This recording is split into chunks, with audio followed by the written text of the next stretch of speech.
We're back. So this is going to be coming from the YouTube channel Before They Were Famous, why people are turning against Mr. Beast. I'm not going to lie. I don't follow Mr. Beast or anything like that. Of course, I know of him and the things that he's done. And, you know, people speak highly of him. So I'm kind of surprised that people are turning against him. Maybe there's something I need to look at. Well, we about to look at something and see what the heck is going on. So let's get to the video. Hi, number nerd. Oh, wow. Did you ever get bullied, Jimmy? These 456 people who survives the longest wins 456 grand. You know what I've noticed is when you're actually in control, you don't need to yell. I counted to 100,000. No breaks, nothing? Yeah, 40 hours straight. Counting. What would make you want to do something like that? Welcome to my coffin. I have a camera here, and down by my feet. Oh, stop. Chris Tyson from the Mr. Beast channel is currently facing one of the worst downfalls of all time, with several disturbing and credible allegations being made against her, resulting in Mr. Beast firing her from his team and publicly denouncing her disgusting and predatory behavior. For years, Jimmy Donaldson, better known as Mr. Beast, he's been the golden boy of YouTube. The platform's biggest success story, a kid from North Carolina who supposedly proved that anyone with a camera, an internet connection, and a crazy idea, well, they could conquer the algorithm and then conquer the world. But recently, something has started to change. More and more creators, well, they're slightly, throwing some shade in Mr. Beast's direction. Now, some say he represents the complete Americanization of YouTube, a platform that once celebrated weird creatives, and references are thrown to PewDiePie, but now YouTube's looking like a corporate machine. It's turned into something else entirely. So less like YouTube of yesteryear and more of a venture capital-backed entertainment empire. Now today, Mr. Beast, he isn't just a YouTuber, he is the face of a billion-dollar operation, and he's got investors, corporate partnerships, and massive production teams that rival television studios. He's filming massive productions overseas, he's collaborating with major television franchises, and he's appearing on late-night television shows like The Tonight Show alongside Jimmy Fallon. His chocolate brand Feastables has now partnered with major retail chains and movie promotions, turning the once scrappy YouTuber into a full-blown global brand. But not everyone in the creator industry is impressed. Now, some creators, they've started speaking out. Steve will do it. He's mocked the brand and the corporate feel of the platform's biggest creator. Even Logan Paul, he once brushed off Jimmy, calling him a bit of a nerd. That is, the two of them came up together. They're about as big as they can be, but Logan's still the jock, where Mr. Beast, well, he'd be hanging out with the geeks, I don't know. And behind the scenes, the criticism is getting louder. Now, people say Mr. Beast, he's become a bit of a sellout. Others say the videos, they feel too manufactured, robotic, and built by corporate strategy rather than creativity. And many are beginning to question the story he'll tell millions of young viewers every day, that anyone can make it on YouTube. Because today, well, Mr. Beast, he may still be the biggest creator on the internet, but he also might represent the end of the YouTube era. And that's the thing that he's pushing the most. So without further ado, let's get into it. And again, no shade to you, Jimmy. I'm jealous of what you got. Now, before we dive into the growing backlash around Mr. Beast, we should recap quickly how Jimmy Donaldson became the most powerful creator on the internet. Now, we've actually done his Before They Were Famous story at least once or twice. So if you want a deep dive into his early life, his brother, his mother, you can check out that video after this one. The short version goes as follows. Jimmy Donaldson, he grew up in North Carolina, and like millions of kids, well, he became obsessed with YouTube. Now, at first, his channel, it looked like thousands of others, gaming, video commentary clips, and experiments trying to figure out what the algorithm truly wanted. Now, instead of chasing trends, well, Jimmy, he started studying YouTube itself. He analyzed thumbnails, titles, and watch time, trying to reverse engineer exactly how videos went viral. And eventually, them experiments, well, they started working out big time. He went viral, counting to 100,000 while on camera. Then came massive giveaway videos, absurd challenges, and increasingly larger stunts. Within just a few years, Mr. Beast had transformed from a kid experimenting on YouTube into the platform's... It's crazy to think, like, if you see his first video, I did go on his channel and watch his very first video. I think it was of him talking and him saying where he would be in so many amount of years, to see what he was able to accomplish and build in that amount of time is very, very impressive. I know some people would probably say in the comments, well, I mean, look at him or whatever. What do you expect? But I'm just saying, it's truly amazing to see, you know, how far he's come. You know what I'm saying? Only for them to just turn on you is kind of crazy. Like, but most dominant creator. Millions turned into tens of millions turned into hundreds of millions, and the videos themselves, they just kept on getting bigger. But as the scale of his empire grew, well, something else began to change as well. Mr. Beast wasn't just a YouTuber anymore, he was becoming something much bigger. Mr. Beast's videos, they kept getting bigger, but so did the operation behind him. Now, when he started as a kid filming challenges with friends, slowly evolved into one of the largest creator-run media companies in the world. Today, Mr. Beast operates with a massive production crew of editors, strategists, and business partners, and they're all working behind the scene in his own little village out in North Carolina. His videos now look less like the traditional YouTube uploads like the video you're watching right now, and more like full-on television scale productions with elaborate sets, huge prize pools, and hundreds of participants. He's also gone I mean, I ain't gonna lie, I'm not necessarily mad at that. You know what I'm saying? I'm not necessarily mad at that. I mean, what do people expect him to continue to do? You know what I'm saying? Make, you know, low effort content and stuff like that, which you will complain about that. Like, oh, you're not putting any more effort into this. It's the same thing. So he's like, look, I gotta one up it. I gotta go global with this. I gotta go beast with it. You know, hence the name. I gotta go full beast mode and start doing game contests and things like that. I don't think there's anything necessarily wrong with that. Look, it'll be something that you could say was a part of your brand when this is all said and done. You know what I'm saying? global. He ain't just in North Carolina. The guy's in Egypt. He's going to outer space, Saudi Arabia, you name it. I don't know if he's gone to outer space yet, but you know that's coming. But the YouTube channel is now just one piece of a much larger machine. Now, Mr. Beast, he's also launched multiple businesses, including the Snack brand Feastables, which quickly expanded into major retailers all over North America. He's also entered the world of television-style entertainment with massive productions like Beast Games, which feature hundreds of contestants competing for a huge prize. I mean, the Survivor's still giving away $1 million. Mr. Beast was giving away 10 million. Jeff Bezos was like, yeah, all right, let's try it. In just a few years, Jimmy transformed from a YouTuber into the front man of a global creator brand, and that thing's apparently worth billions of dollars. And while many fans see this as the ultimate victory, the ultimate success story, while others believe it represents something entirely different. Because the bigger the Mr. Beast empire becomes, the more some creators feel like the platform itself, well, it's eroding. Now, we all remember when we first discovered YouTube. Maybe it was Charlie Bit My Finger, maybe it was Logan Paul beefing with Jake Paul, maybe it was me doing it before they were famous. But hey, back in the day, it was about one person putting themselves online and seeing how far they could run with it. Almost anyone with a camera could in fact build an audience. And there were some standout stars like PewDiePie, Casey Neistat, and Jacksepticeye. They built a massive following with relatively small teams, filming videos from bedroom apartments or while on the go, and people ate it up. It was relatable. But critics say the success of Mr. Beast has shifted expectations across the platform. His videos, they often involve a massive budget. There's elaborate sets, a large crew, production and overload. They change that thumbnail each and every day. And many smaller creators like myself just simply can't compete. Yeah, I was going to say, now that's where it kind of gets, you know, tricky, because it's almost like you're saying that in order for you to be on YouTube, you're going to have like a whole production team and soundboards and all this other stuff. Whereas, you know, us average creators don't have all of that. You know what I'm saying? I can legit say, like, even with my setup, this is like a $5,000 setup. This wasn't cheap. So, you know, and there's some people that are, you know, doing what I'm doing with less than what I got. So you can't do that with YouTube. Like YouTube, you have, like, look, Mr. Beast got what he got. For people that make his kind of content, cool.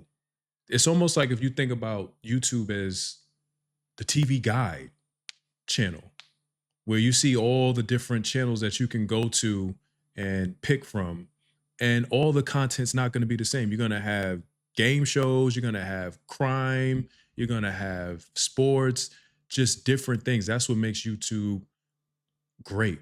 if you try to now make all of the content polished like this, it's just going to mess it up, man. It's just going to make people go elsewhere. You can't do that. Some creators have even described this as beastification, but in my opinion, it's more like the Americanization of YouTube. This is where content becomes increasingly big budget, looking like a television show, rather than the raw creator-driven videos that originally defined the platform. Now, I can't knock him on this one. You know, that's kind of what I did. My show took a lot of inspiration from Entertainment Tonight, but hey, I guess when you don't got investors backing you, you get a little peanut butter and jelly. Now, for viewers, the videos may look more impressive than ever, but for many creators, the bar has been raised to a level that feels almost impossible to reach. And that tension has slowly started turning parts of the YouTube community, well, against its biggest star. As Mr. Beast's influence on the platform keeps growing, well, some of the biggest creators on YouTube have been speaking out more openly about the direction the platform is heading in. Now, for many of them, the concern wasn't necessarily Mr. Beast himself, but what his success had done to the expectations around YouTube videos. Jacksepticeye, he's spoken out about how the pressure to constantly scale up content, well, it's changed the platform and made it harder for smaller creators to break through. The way earlier generations like him and myself did, there's just less eyeballs to go around for the new kids. Meanwhile, others have been less diplomatic. Even Logan Paul, he once dismissed Mr. Beast, citing him as a nerd during a conversation about creators while they were doing a podcast. But the most blunt of all the naysayers would be Steve Will Do It, who openly mocked the corporate feels surrounding Mr. Beast's brand.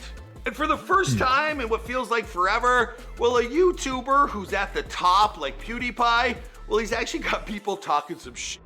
Now, you've heard the term beastification, and a lot of creators have built their own following doing Mr. Beast-type content, but that becomes the growing trend, and other people with different channels, different ideas, well, they're losing out on the limelight. We all gotta go big or go home. So what do you think? Let me know your thoughts in the comments down below.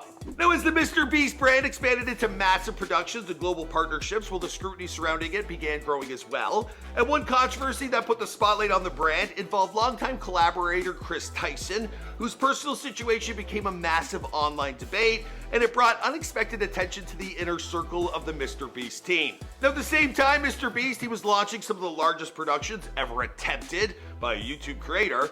This includes Beast Games, backed by Amazon Prime, which featured a massive prize pool, and it was filmed here in Toronto. Damn, man, I wonder how big that bag is. You know what I'm saying? That Amazon, like, that's a multi-billion-dollar corporation. I would only imagine that bag, crazy. So they built the first Beast City. Now, there's no way this guy's pulling this off just on his YouTube AdSense earning, and there's been rumors of getting some investments from the Saudis out in Saudi Arabia, which brought us to season 2 of Beast Games, where it was filmed in no other than, well, Saudi Arabia, I think. And if it wasn't filmed there, well, it looks a whole lot like Beast Land. Yeah, that's an amusement park he just opened up. Now, for fans, this was another example of Mr. Beast pushing the limit of what a YouTube creator could build, but for critics, it raises bigger questions. At what point does the biggest YouTuber in the world stop being a YouTuber at all? Mr. Beast built his entire brand around one idea: giving away money, right? Well, it was actually the dream that a regular kid with a camera and an internet connection, well, they could conquer the world. And for a long time, Jimmy Donaldson, well, he was the perfect example of that dream. A YouTube kid studying the algorithm late at night to filming challenges with friends and slowly building one of the biggest channels the internet had ever seen. But as the years went on, something started to change. The videos got bigger, the budgets exploded, venture capital arrived. We're talking global productions, corporate partnerships, candy bars in major stores, television appearances, reality shows filmed the world over, and at some point, well, this scrappy YouTuber, he turned into the man of a massive entertainment machine. And that's... I mean, yo, this is America, okay? Like, and I'll be the first to tell people, I do have my, you know, trepidations or whatever with how the system is, but yo, that's the system. Like, you couldn't, like, in my opinion, you couldn't sit up here and not expect something like this to happen. You feel me? You know, once he probably crossed that 1 million subscriber threshold, whenever that was, however many years ago that was, what did people expect was going to happen? He's going to get people in his ears like, look, you're going to have to scale this. You feel me? You can't keep doing the same, low budget content that you were doing. You got to go bigger, go better. If you want to really scale this up and get the eyeballs of these big corporations to invest. You know what I'm saying? I think he's trying to play the long game. He's like, look, I want to take this bigger than what it was because I don't want to get burnt out. So let me continue to keep moving on to the next thing and scaling up and trying different new things because I don't want to get burnt out doing that still. You know what I mean? At least that's what I would think. Because I would even say with this, like I like doing reactions and stuff like that, but I'm also going to incorporate other videos. I don't want to just do this. You know what I'm saying? Because people will be quick to say, oh, you doing like everybody else. And they're like, well, I'm not everybody else. And everybody else isn't me. I'm me. So I bring my own thoughts, my own personality to reactions. You know what I'm saying? But this isn't just what I want to do though. So where the tension begins, because the same creator who still tells millions of young viewers that anyone can make it on YouTube, well, they now operate at a scale that very few creators could ever realistically replicate. In a strange way, the story almost feels like the ending of the famous novel Animal Farm. At the beginning, the animals, they overthrow the humans, hoping to build something different, but by the end, the pigs start looking exactly like the humans that they replaced. Jimmy Donaldson started as the ultimate YouTube outsider, a kid who cracked the system and proved creators could beat traditional media. Yet somehow along the way, well, Mr. Beast went from a YouTube kid to something much more closer to a corporate late-night celebrity. Less like PewDiePie, more like Jimmy Fallon. And that transformation, well, it might explain why some creators are starting to question the king of YouTube. Because the platform Mr. Beast dominates today, it looks very different from the one that made him famous in the first place. That's all I'm going to say in this one. I love my Animal Farm reference. Let me know if you got it. Check out his full Before They Were Famous from... All right, it's going to be the end of the vid, y'all, with that one. But hey, like I said, it's America. We got to make money. We got to survive. You know what I'm saying? At the end of the day, most people that are on YouTube now, yeah, you could say 10 plus years ago when YouTube was fresh out the oven, people were just posting videos just to post because back then there was no AdSense. It was none of that. You was just posting just for the heck of it. But we got to remember back then there were jobs. People worked. That was normal. Well, the narrative has switched. You feel me? Now people are making money on YouTube because somewhere along the lines they said, yo, we can monetize this and we can pay people for their videos.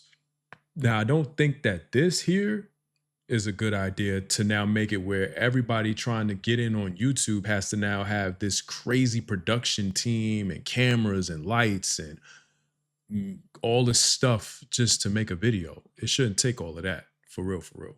You should be able to just start with a camera and some video editing software and just get your feet wet and get it going. You know what I'm saying? Kind of like how he did. You feel me? He just put his money where he wanted to put it and he wanted to scale it. I'm not mad at that. You know what I mean? You want to do gaming shows and things like that, yo, go off and be great.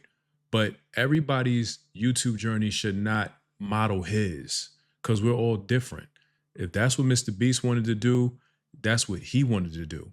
If somebody wants to do YouTube, but they don't necessarily want to scale to that level, they shouldn't have to. And they should still be able to get the views and make the money and stuff like that. It got to be balanced. If everybody has to now have that kind of crazy production, then you're going to see a lot less people on YouTube. And that might be what they want. They might want to make YouTube a space where only people like that are doing videos, where they've got these $1 million, $1 billion budgets, where they have a whole production team, sound team, all of that, video, graphics and everything that can afford that. If they got the personality, the face card, so be it. I hope that doesn't ever happen because that would suck for a lot of us. But yeah, I'm gonna make sure I link this video in case y'all want to check out some more of their videos. Go support them. If you made it this far into my video, I appreciate you for watching. Be sure to chin check the like button, take the subway to the channel, and be sure to sound off in the comment section until security kicks y'all asses out. With all that being said, it's your boy Robbie. Until the next video, I'm out of here.